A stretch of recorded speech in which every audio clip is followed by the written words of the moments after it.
પરિચય આપણે જોઈએ, સૂર્ય છે તો સૂર્યની આજે કહેવાય ને કે યોગ્ય સ્થળ પસંદગી કરવા માટે આપણે શું છે કે સૂર્યની દિશાને જાણવી જરૂરી છે. તો અહીંયા આપણે જોઈએ કે જો સ્થળ પસંદગી યોગ્ય નહીં કરી તો આજે આપણને સૂર્ય શક્તિનો જે સૂર્યના પ્રકાશના જે કિરણો છે એનો આપણે યોગ્ય રીતે ઉપયોગ નહીં કરી શકીએ. એનાથી શું થશે તો કે જે આપણે એનર્જી જનરેશન છે, જે પાવર જનરેશન છે એ જે આપણને એટલું બધું અસરકારક નહીં થાય.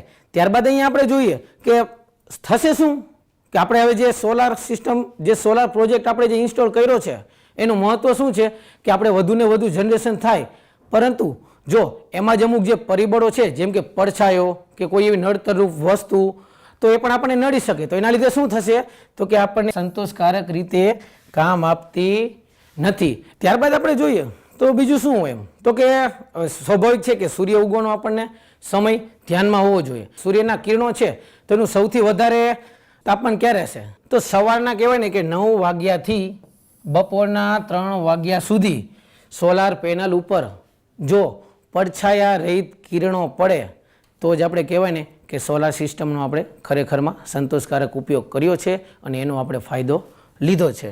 ત્યારબાદ આપણે જોઈએ હવે જનરલી એ તો બધાને ખબર જ હોય કે સૂર્ય છે તો એની જે દિશા છે કે જે આપણને ખબર છે કે પૂર્વથી પશ્ચિમ દિશા તરફ એ પૂર્વમાં ઉગશે અને પશ્ચિમમાં આથમશે. તો એ આપણને ખાસ એની દિશા અને એનો જે સમય છે એ સમય દરમિયાન પડછાયા વગર જે કિરણો પડે એ જોવું મહત્વનું છે.